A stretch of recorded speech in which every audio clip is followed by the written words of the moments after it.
नमस्कार दोस्तों, स्वागत है आपका अपना चैनल आईएएस एनालिसिस में। उम्मीद है आप लोगों की तैयारी प्रक्रिया बेहद ही शानदार तरीके से चल रही होगी। तो आज है डेट 25 सितंबर और हम लोग देखेंगे विस्तृत व्याख्या के साथ डेली क्विज। अब से ही आपको सुबह में 5 बजे डेली के डेली मिलना शुरू हो जाएगा। तो जल्दी से मेरे साथ लाइव आप लोग जुड़ जाइए और नीचे कमेंट कीजिए कि मेरी आवाज़ आप लोगों तक आ रही है कि नहीं आ रही है। तो चलिए यहाँ पे हम लोग देखते हैं। सबसे पहले आज का सवाल आप लोगों को डेली के डेली यहाँ पे सबसे पहले कमेंट करना है। सवाल है, भारत के किस राज्य में विश्व का सबसे ऊंचा इलेक्ट्रिक चार्जर स्टेशन बनाया गया है? Option a Uttarakhand, option b Himachal Pradesh, option c Jammu और ऑप्शन डी लद्दाख। इसका जो विस्तृत जो उत्तर है कल सुबह में अर्थात कल मॉर्निंग के एमसीक्यू में आप लोग इसका आंसर प्रोवाइड कराया जाएगा। आप लोग अपना अपना उत्तर नीचे आप लोग कमेंट करते रहिए। नए लोग हैं तो चैनल को सब्सक्राइब कर लीजिए। वीडियो पसंद आ रहा है तो लाइक शेयर कमेंट भी करते रहें और पीडीएफ के लिए टेलीग्राम ग्रुप को ज्वाइन करना मत भूलिए। अब यहाँ पे जो पहला प्रश्न है, digital quality of life index 2021 के अनुसार ई गवर्नमेंट में भारत कौन से स्थान पर है? Option a 26, option b 28, option c 31, option d 33। यहाँ से टाइमर मैंने लगा दिया है, अब शुरू होता है। 5 सेकेंड का समय दिया जाएगा, आप लोग कमेंट जारी रखें। तो इसका करेक्ट उत्तर हो जाएगा डी। ध्यान रखिएगा, इसका करेक्ट उत्तर हो जाएगा डी, अर्थात भारत का इस इंडेक्स में 33 नंबर पे है। एक्सप्लेनेशन की अगर बात किया जाए तो 110 देशों में इसको अप्लाई किया गया था, जिसमें भारत का जो रैंक है 33 है। इसमें इंटरनेट अफोर्डेबिलिटी पर 47वें स्थान पर भारत मौजूद है। इसमें टॉप का रैंकर देखा जाए तो डेनमार्क, दक्षिण कोरिया और फिनलैंड है। यहाँ पे नंबर 1 में डेनमार्क, नंबर 2 में दक्षिण कोरिया और नंबर 3 में हो जाएगा यहाँ पे फिनलैंड। यहाँ पे लॉन्च कौन करता है, इस रिपोर्ट को निकालता कौन है? तो साइबर सिक्योरिटी कंपनी सर्फ द्वारा यहाँ पे निकाला जाता है। एक ब्रिटिश कंपनी है, आप लोग इसे भी ध्यान जरूर रखिएगा। कुछ और भी हम लोग ज़रूरत की चीज़ों को यहाँ पे इससे रिलेटेड देख लेते हैं। जैसे आप देख पा रहे हैं इंपॉर्टेंट पॉइंट में, digital quality of life index में भारत का जो रैंक है इसमें है 59/110 है यहाँ पे। इसका मतलब कि 110 देशों में भारत का जो रैंक है 59 है और इसमें 5 मापदंडों के जरिए इसका परीक्षण किया जाता है। ये सारे के सारे मापदंडों को आपको ध्यान में रखना पड़ेगा, किसी भी एग्जाम में पूछा जा सकता है। जैसे कि ई गवर्नेंस में अभी हम लोगों ने देखा था 33 था, ई सिक्योरिटी में 36 था, इंटरनेट अफोर्डेबिलिटी में यहाँ पे 47 था और इंटरनेट क्वालिटी में 67 स्थान और ई इंफ्रास्ट्रक्चर के मामले में भारत 91 स्थान पर था। इसके अलावा कहा जा रहा है कि अभी भी भारत मोबाइल की गति के मामले में यहाँ पे 12.33 Mbps से पीछे है, जो वैश्विक स्तर पर सबसे धीमी गति में से एक है। नेक्स्ट आइए हम लोग देखते हैं, सितंबर 2021 में ARAI ने शुल्कों की जानकारी प्रदान करने के लिए निम्नलिखित में से किसके साथ समझौता ज्ञापन हस्ताक्षर किया है? यहाँ पे ऑप्शन आप देख पा रहे हैं, electronic corporation of India limited, उसके बाद यहाँ पे ठीक है BEML लिमिटेड, इसके अलावा Bharat electronic limited, power grid corporation of India. Timer आप लोगों का शुरू होता है अब। कमेंट आप लोग ठीक है, लाइव चैट आप लोग करते रहें। इसका करेक्ट उत्तर हो जाएगा सी, यहाँ पे भेल के द्वारा किया गया है, भारत इलेक्ट्रॉनिक लिमिटेड। तो बहुत ही फेमस ठीक है प्रश्न है, इस तरह का प्रश्न देखिएगा एग्जाम में डेफिनेटली देगा ही देगा। तो आप देख पा रहे हैं, automotive research association of India ARAI का फुल है automotive research association of India ने इलेक्ट्रॉनिक वाहनों के लिए स्वदेशी रूप से चार्जर यहाँ पे विकसित किया गया है। तो किस तरीके से चल रहा है ईंधन को ठीक है, खासकर ग्रीन एनर्जी को बढ़ावा देने के लिए यहाँ पे इन सारे चीज़ों को लाया जा रहा है और चार्जिंग सबसे बड़ी यहाँ पे समस्या बन रहा है, तो यहाँ पे उसका समाधान करने के लिए लाया गया है। इसमें कहा जा रहा है कि ARAI ने भारत इलेक्ट्रॉनिक लिमिटेड के साथ समझौता ज्ञापन पर हस्ताक्षर किया है जहां यह शुल्कों की जानकारी प्रदान करेगा और भारत इलेक्ट्रॉनिक्स चार्जर का यहाँ पे निर्माण भी करेगा। इतना आप लोग ज़रूर इसे ध्यान रखिएगा। चार्जर की कीमत 50 से 60 हज़ार के बीच होने की उम्मीद है, अभी कुछ कहा नहीं जा सकता है। कुछ और भी इसके बारे में हम लोग जानकारी देखते हैं। देख पा रहे हैं यहाँ पे यही है चार्जिंग पॉइंट, इसी को लेके यहाँ पे भेल के द्वारा कोलैबोरेशन किया गया है। कुछ और भी इम्पोर्टेंट पॉइंट में, चार्जिंग पॉइंट भारत इलेक्ट्रॉनिक द्वारा स्थापित किए जाएंगे और ईवी चार्जर सिस्टम के लिए पुर्जे, कल पुर्जे जो भी होता है उसमें, जैसे टाइप 1, टाइप 2, CCS और यहाँ पे चैडिमो का निर्माण स्थानीय स्तर पर किया जाएगा। तो ध्यान रखिएगा सारा का सारा ये जो चार्जर सिस्टम के लिए पुर्जे हैं, कभी कभी प्रीलिम्स में इसको इस तरीके से पूछ देगा कि इसका संबंध किससे है, तो चार्जर के, ठीक है, जो कल पुर्जे हैं उससे इसका संबंध है। इस केंद्र की स्थापना में अगले 3-4 वर्षों में चरणबद्ध तरीके से 5 करोड़ रुपए का निवेश इसमें किया जाएगा। और इसमें और भी है, जैसे कि आप देख पा रहे हैं, ठीक है, ऐसे इंडिया और ऐसे इंटरनेशनल के सहयोग से इसमें 2 बड़ी बड़ी, ठीक है, संस्थाएं यहाँ पे आ चुकी है। फुल फॉर्म भी आप देख पा रहे हैं, the automotive research association of India द्वारा आयोजित इंटरनेशनल ऑटोमोटिव टेक्नोलॉजी पर संगोष्ठी 2021 का 17वां संस्करण 29 सितंबर से 1 अक्टूबर 2021 तक यहाँ पे आयोजित किया जाएगा। तो आज हो गया 25 तारीख, ठीक है, और 4 दिन बाद इसका फिर से करेंट के रूप में आप लोगों को इससे संबंधित न्यूज़ देखने के लिए ज़रूर मिलेगा ही मिलेगा। नेक्स्ट प्रश्न की हम लोग यहाँ पे बात करते हैं।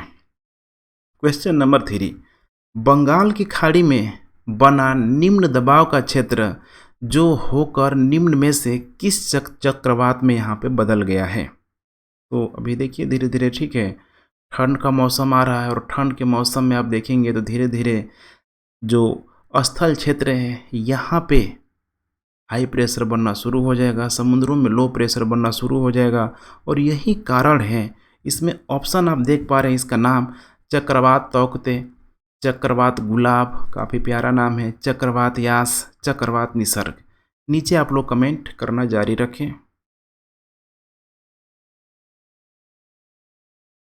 इसका करेक्ट उत्तर हो जाएगा आंसर बी, करेक्ट उत्तर हो जाएगा चक्रवात गुलाब। ध्यान रखिएगा, चक्रवात गुलाब। तो बंगाल की खाड़ी में बना निम्न दबाव का क्षेत्र तेज होकर निम्न में से किस चक्रवात में बदल गया है, वो बदल गया है चक्रवात गुलाब में। एक्सप्लेनेशन आप देख सकते हैं यहाँ पे कि तौकते और यास के बाद जो काफ़ी परेशान किया हुआ था, यह 2021 का तीसरा चक्रवात होगा। तो बहुत ही बड़े स्तर पे, ठीक है, यह तौकते और यास यहाँ पे भारतीय जनजीवन को प्रभावित किया था 2021 में, और उसके बाद से तीसरा नंबर चक्रवात गुलाब का ही है। तौकते ने 14 से 19 मई 2000 के बीच, ठीक है, अरब सागर में बना हुआ था। कुछ इस टाइप का भी प्रश्न बन के आ जाता है। तौकते, ध्यान रखिएगा, अरब सागर में, अर्थात भारत के पश्चिमी तटों पे। और यास जो बना हुआ था बंगाल की खाड़ी में 23 से 28 मई के बीच। बस आप लोग ध्यान रखिएगा, यास चक्रवात कहाँ बना था, बंगाल की खाड़ी में। और पुनः देखिए यहाँ पे जो चक्रवात गुलाब है, ये भी बंगाल की खाड़ी में ही इसका निर्माण हो रहा है। Next, Hindustan petroleum corporation limited अपने ग्राहकों को, आप देख पा रहे हैं, ठीक है, अपने ग्राहकों को खुदरा दुकानों पर ईंधन और स्नेहक के भुगतान के लिए अपने फास्ट टैग का, अंडरलाइन, फास्ट टैग का उपयोग करने की अनुमति देने के लिए निम्नलिखित में से किस बैंक के साथ यहाँ पे साझेदारी कर रहा है।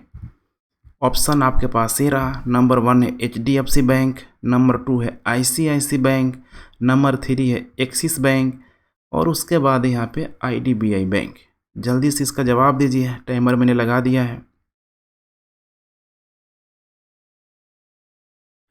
इसका करेक्ट उत्तर हो जाएगा बी। ध्यान रखिएगा, इसका करेक्ट उत्तर हो जाएगा बी, ICICI बैंक के साथ ये किया गया है।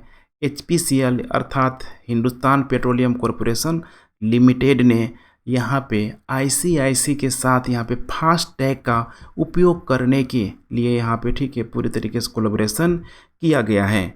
और HPCL पहली तेल विपणन कंपनी है जिसने पूरे भारत में अपने 19,000 आउटलेट्स पर खुदरा और वाणिज्य ग्राहकों द्वारा ईंधन खरीद के लिए फास्ट टैग को सक्षम कर लिया गया है। कुछ और भी जानकारी है यहाँ पे आप देख पा रहे हैं, आईसीआईसी बैंक एवं एचपीसीएल यहाँ पे पूरी तरीके से लॉन्च किया गया है। क्रेडिट कार्ड वगैरह भी इस टाइम में ठीक है लॉन्च किया जाता है, कुछ ना कुछ छूट यहाँ पे मिलते रहता है।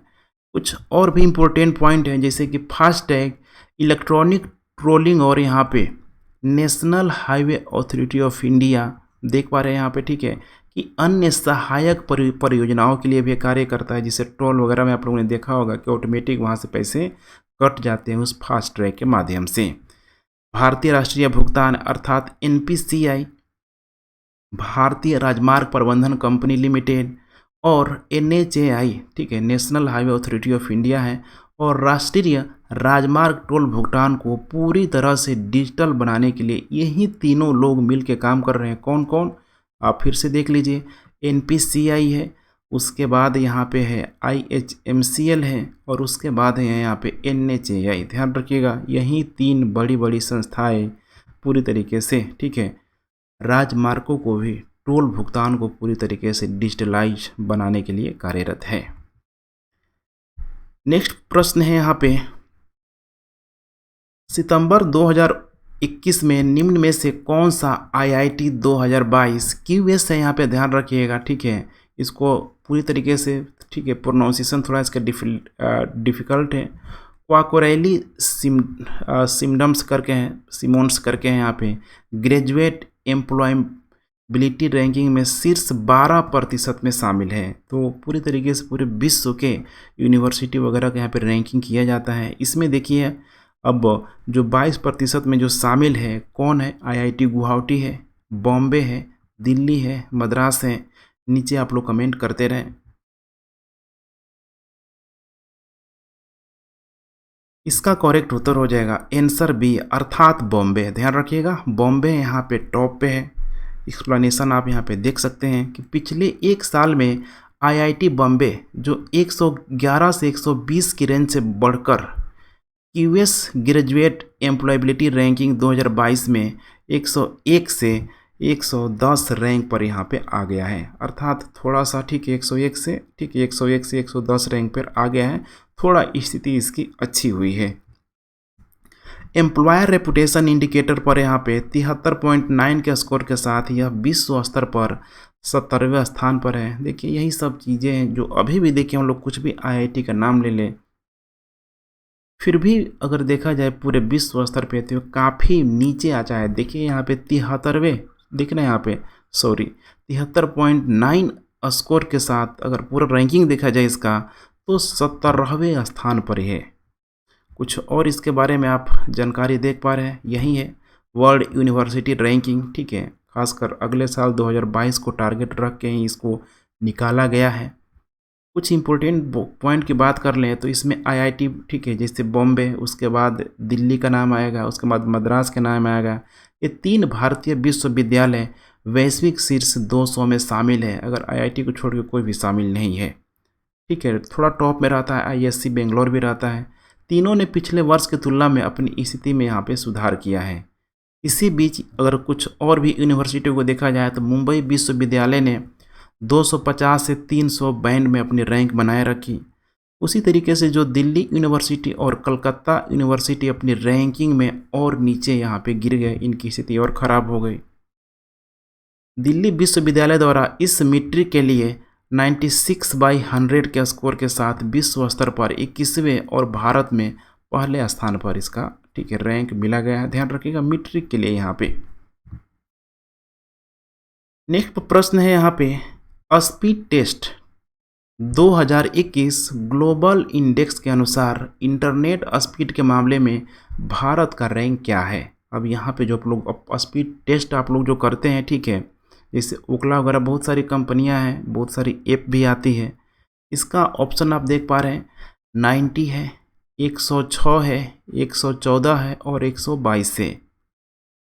टाइमर में लगा दे रहा हूँ।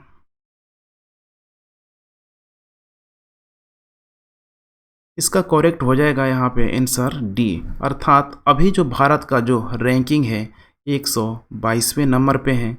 एक्सप्लेनेशन देख सकते हैं यहाँ पे, ओखला है, इसी को ओखला ओखला बोलते हैं। ओखला ने ये जारी किया है अपनी स्पीड टेस्ट 2021 ग्लोबल इंडेक्स यहाँ पे लॉन्च किया गया है इसके द्वारा अपने फ़ोन में, ठीक है। ओखला नाम से डबल ओ करके सर्च मारेंगे तो स्पीड टेस्ट यहाँ पे मिल जाएगा।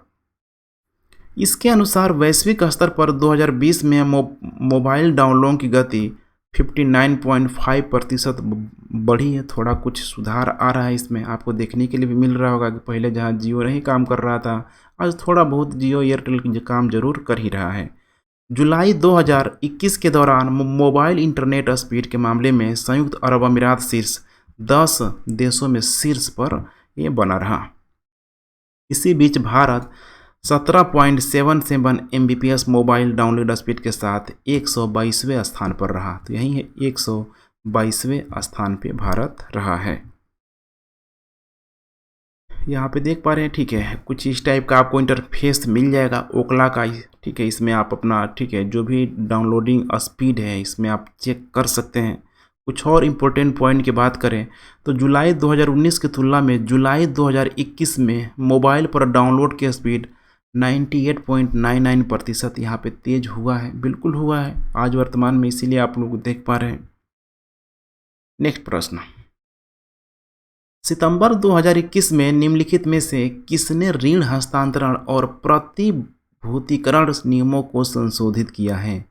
इसका ऑप्शन में देख पा रहे हैं, ए में है सेबी, नंबर 2 में आरबीआई, नंबर 3 में सिडबी, नंबर 4 में नाबार्ड। बहुत ही क्लोज ऑप्शन बनाया गया है। एक बार और प्रश्न में पूछ दे रहा हूँ, पढ़ दे रहा हूँ कि सितंबर 2021 में निम्नलिखित में से किसने ऋण हस्तांतरण और प्रतिभूतिकरण नियमों को संशोधित किया है? टाइमर में लगाता हूँ। इसका करेक्ट उत्तर हो जाएगा बी, आरबीआई के द्वारा ये किया गया है। एक्सप्लेनेशन देख पा रहे हैं, आरबीआई ने लोन ट्रांसफर और सिक्योरिटाइजेशन नियमों में बदलाव किया है।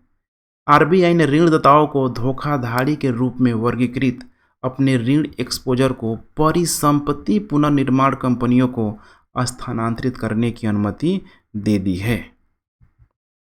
इसने ऋणदाताओं को एकल ऋण और ऋणों को बुलेट भुगतान के साथ साथ सुरक्षित करने की अनुमति दे दी है, जिससे उन्हें अधिक लचीलेपन की यहाँ पे अनुमति मिलती है। तो काफ़ी एक अच्छा फैसला है, यहाँ पे देख पा रहे हैं।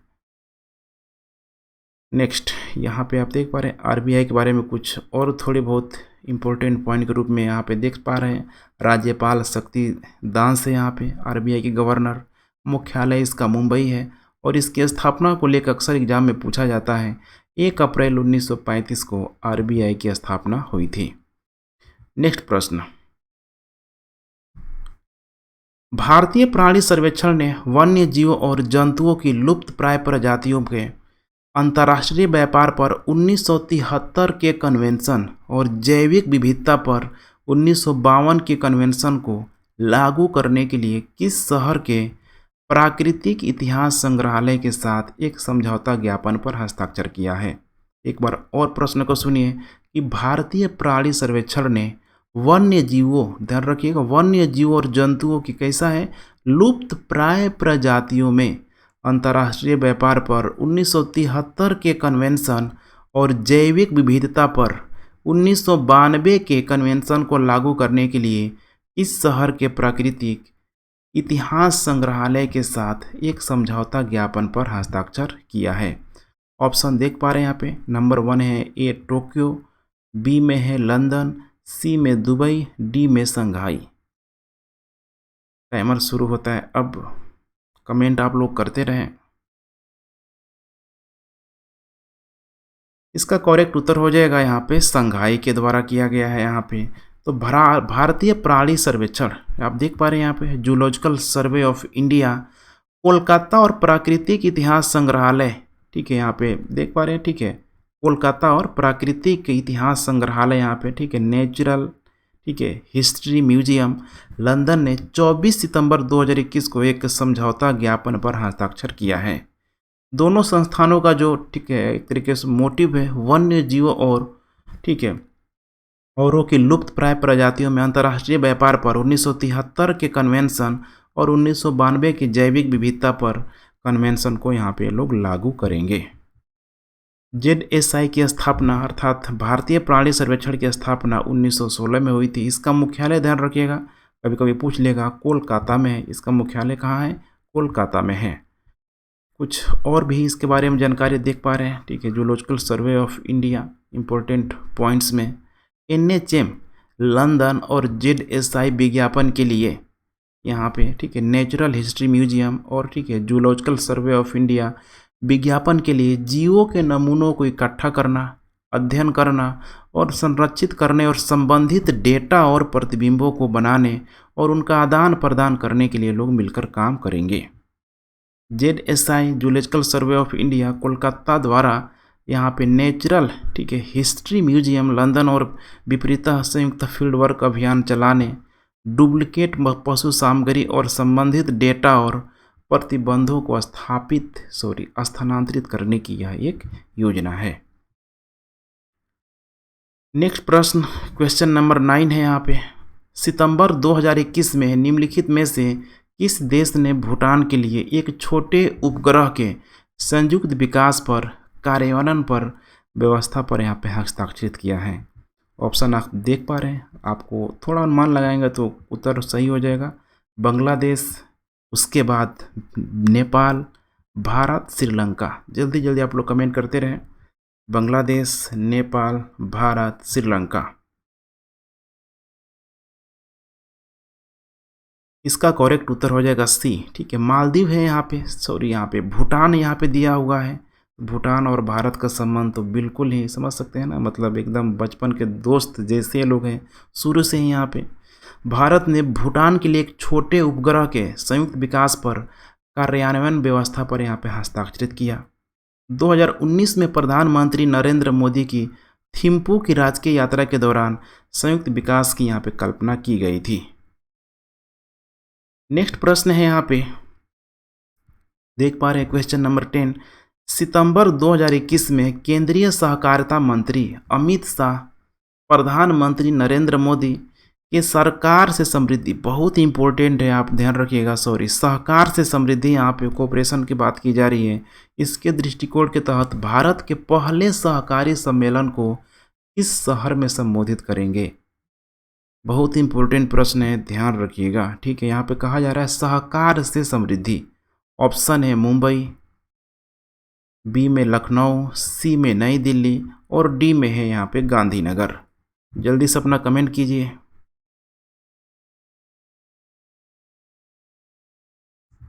करेक्ट उत्तर हो जाएगा इसका डी, गांधीनगर में इसका किया जाएगा। थोड़ा अब इसके बारे में आप देखिए कि सहकार से समृद्धि यहाँ पे क्या है। तो केंद्रीय गृह मंत्री और सहकारिता मंत्री, 2 पद है मोटा भाई के पास, ठीक है। अमित शाह 25 सितंबर को प्रधानमंत्री नरेंद्र मोदी के सहकार से समृद्धि के दृष्टिकोण के तहत भारत के पहले सहकारी सम्मेलन को संबोधित करेंगे। वह नई दिल्ली के इंदिरा गांधी इंडोर स्टेडियम में सम्मेलन को संबोधित करेंगे। कहाँ पे? तो ध्यान रखिएगा, नई दिल्ली के इंदिरा गांधी इंडोर स्टेडियम में यहाँ पे सम्मेलन करेंगे, मतलब ठीक है, संबोधित यहाँ पे करेंगे। कुछ और भी इसके बारे में जानकारी आप देख पा रहे हैं, यही है सहकार से समृद्धि। बहुत न्यूज, ठीक है, मीडिया वालों ने इसको, न्यूज चैनल वालों ने इसको कवर किया हुआ था। देख पा रहे हैं यहाँ पे कुछ इंपॉर्टेंट पॉइंट में, भारत का पहला सहकारी सम्मेलन देश के अग्रणी सहकारी संगठन भारतीय राष्ट्रीय सहकारी संघ, अमूल सहकारी भारतीय, नेफेड, क्रिबको और सभी सहकारी समितियों द्वारा एक साथ यहाँ पे आयोजित किया जा रहा है। अंतर्राष्ट्रीय सहकारी संघ गठबंधन के अध्यक्ष डॉक्टर एरियल ग्वारको को भारतीय सहकारी समितियों के अभियान को तेज करने और मजबूत करने के लिए यहाँ पे ये लोग शामिल हो रहे हैं। हाल ही में सहकारी समितियों के लिए एक अलग प्रशासनिक, कानूनी और नीतिगत ढांचा प्रदान करने के लिए देश में सहकारिता आंदोलन को मजबूत करने के लिए एक नए सहकारिता मंत्रालय का यहाँ पे गठन किया गया है। नेक्स्ट क्वेश्चन नंबर 11, निम्नलिखित में से किस कंपनी ने प्रौद्योगिकी नवाचार को बढ़ावा देने और भारत में स्टार्टअप के सतत विकास को बढ़ावा देने के लिए, यहाँ पे माइटी की बात किया जा रहा है, फुल फॉर्म भी पूछा जाता है इसका। माइटी का फुल फॉर्म है ministry of electronic and information technology. आज के समय में इस डिजिटलाइजेशन युग में इस एजेंसी का, ठीक है, इस मंत्रालय का काफ़ी इम्पोर्टेंट रोल यहाँ पे हो चुका है, ध्यान रखिएगा। तो इस सतत विकास को बढ़ावा देने के लिए स्टार्टअप हब के साथ समझौता किया है। किसके साथ समझौता किया है?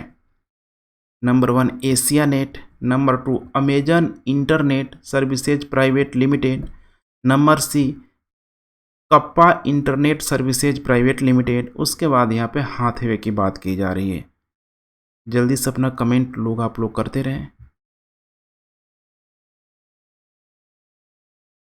करेक्ट उत्तर उसका हो जाएगा आंसर बी, अर्थात Amazon inter services Private limited के साथ यहाँ पे किया गया है। एक्सप्लेनेशन देख सकते हैं। नया सहयोग गहरी प्रौद्योगिकी क्षमताओं वाले स्टार्टअप की पहचान करने और भारत में समाज के सामने आने वाली सबसे बड़ी समस्याओं के समाधान के लिए प्रभावशाली समाधान बनाने के लिए, उन्हें सशक्त बनाने के लिए मिलकर एक काम करेगा।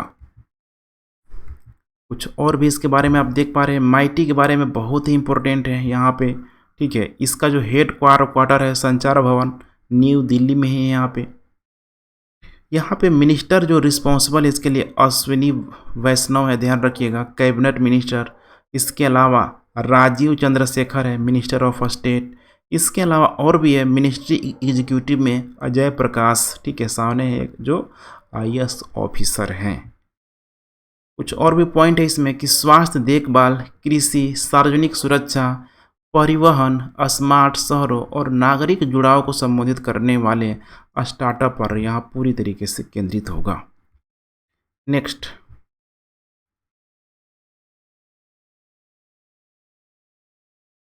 क्वेश्चन नंबर 12, सितंबर 2021 में निम्नलिखित में से किस देश ने सभी क्रिप्टो लेनदेन और क्रिप्टो खनन पर पूर्ण प्रतिबंध लगाने की घोषणा की है? अब क्रिप्टो खनन का मतलब यहाँ पे, ठीक है, कि भाई उसका पूरी तरीके से खनन करना ही नहीं है, ठीक है। डेटा में जो भी स्टोर है वहाँ पे सर्च करना ही नहीं है। इसका सिंपल सा मतलब है, जैसे कि, ठीक है, खनन मतलब होता है कि जो भी रिसोर्स वगैरह, कोयला वगैरह, जो भी खनिज संसाधन खोजा जाता है, पहाड़ों से निकाला जाता है, ठीक वैसे ही यहाँ पे क्रिप्टो खनन का मतलब यही है कि जो भी डेटा है वहाँ से, ठीक है, क्रिप्टो को निकालना है, उस पर प्रतिबंध लगाने की यहाँ पे घोषणा कर दी गई है। अब यहाँ पे किसने किया गया है? नंबर 1 है भारत, नंबर 2 है नेपाल, उसके बाद चीन, उसके बाद है यहाँ पे भूटान। टाइमर शुरू होता है आपको अब।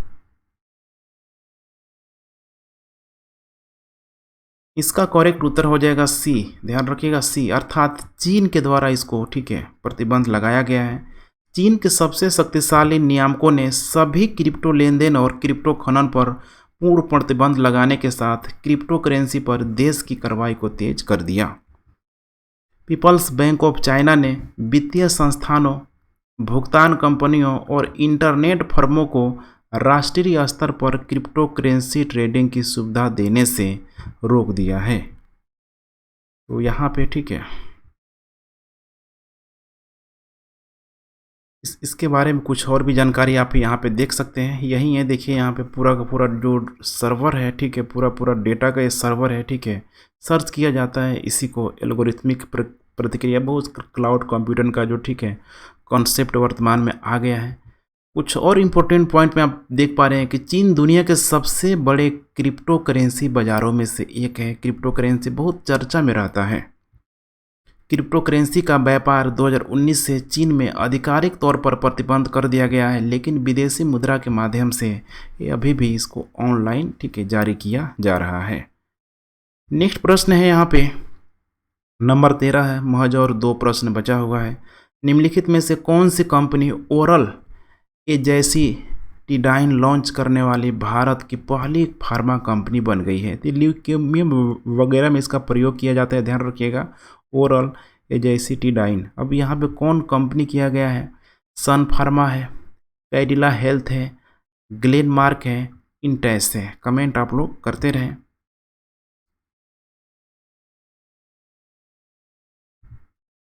इसका करेक्ट उत्तर हो जाएगा आंसर डी, अर्थात इंटास के द्वारा, ठीक है, यह किया गया है, ध्यान रखिएगा, इंटास के द्वारा।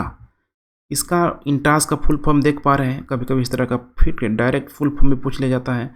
International association for cooperation with scientist pharmaceutical Azadine O brand नाम के तहत भारत में ओरल एसेटिजाइन लॉन्च करने वाली पहली दवा कंपनी बन गई है।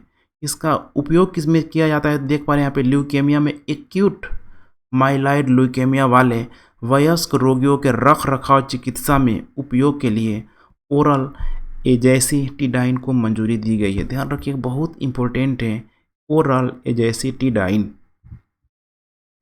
AML एक प्रकार का रक्त कैंसर है। फंक्शन कैसे करता है, थोड़ा बहुत अगर बायोलॉजी को आप लोगों को आइडिया होगा तो बहुत आसान है। जो अस्थि मज्जा में युवा श्वेत रक्त कोशिकाओं से शुरू होता है, जिन्हें ग्रैन्युलोसाइट्स या मोनोसाइट्स इसमें कहा जाता है।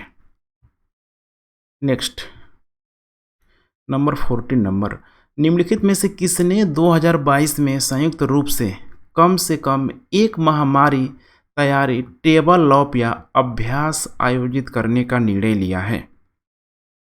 ऑप्शन देख पा रहे हैं, सार्क है, UNA हो, WTO है, क्वाड है। अब यहाँ पे कह रहा है कि संयुक्त रूप से कम एक महामारी तैयारी टेबलॉप या अभ्यास आयोजित करने का निर्णय लिया है। अब इसमें संयुक्त रूप से है तो आप लोग बिल्कुल ठीक है, तुक्का भी लगाएंगे तो बिल्कुल सही लगाएंगे। चलिए देखते हैं आप लोग क्या ऑप्शन ठीक है चूज कर रहे हैं। इसका करेक्ट उत्तर हो जाएगा डी, अर्थात यहाँ पे क्वाड के बारे में बताया जा रहा है। ठीक है, क्वाड के बारे में बताया जा रहा है कि क्वाड देशों ने कोवैक्स के माध्यम से वित्त पोषित टीकों के अलावा वैश्विक स्तर पर 120 करोड़ से अधिक कोविड विरोधी खुराक दान करने का संकल्प लिया है। और भारत तो इसमें शुरू से ही अच्छा काम कर रहा है। अपने लोगों को नहीं लग रहा है, लेकिन विदेशों में ज़रूर भेजा जा रहा है। क्वाड देशों ने 2022 में संयुक्त रूप से कम एक महामारी तैयारी टेबलॉप या अभ्यास आयोजित करने का भी निर्णय लिया है। क्वाड देशों में आप देख पा रहे हैं संयुक्त राज्य अमेरिका, भारत, जापान और ऑस्ट्रेलिया यहाँ पे शामिल है। यहाँ पे आप मैप देखेंगे तो और ज़्यादा आपको बेहतरीन तरीके से समझ में आएगा। ये रहा हमारा प्यारा भारत, ऑस्ट्रेलिया है, इधर जापान है और इधर यहाँ पे मिल जाएगा आपको USA। कुछ और इसके बारे में अगर देखा जाए तो प्रधानमंत्री नरेंद्र मोदी ने क्वाड लीडर की बैठक में कोविड-19 टीकाकरण प्रमाण पत्र की पारस्परिक मान्यता को शामिल करते हुए एक समान अंतर्राष्ट्रीय यात्रा प्रोटोकॉल का प्रस्ताव रखा। और इसके अलावा झिझक से निपटने के लिए समर्पित 75वीं विश्व स्वास्थ्य सभा में क्वाड देश भी एक कार्यक्रम की यहाँ पे मेजबानी करेंगे। नेक्स्ट प्रश्न, निम्नलिखित में से किस विश्वविद्यालय ने भारत के पहले अटल सामुदायिक नवाचार केंद्र का उद्घाटन किया है? ऑप्शन ए, भारतीय प्रौद्योगिकी संस्थान दिल्ली, विवेकानंद ग्लोबल यूनिवर्सिटी राजस्थान, सावित्रीबाई फुले पुणे विश्वविद्यालय, जवाहरलाल नेहरू विश्वविद्यालय। कमेंट आप लोग करते रहें, टाइमर शुरू होता है अब।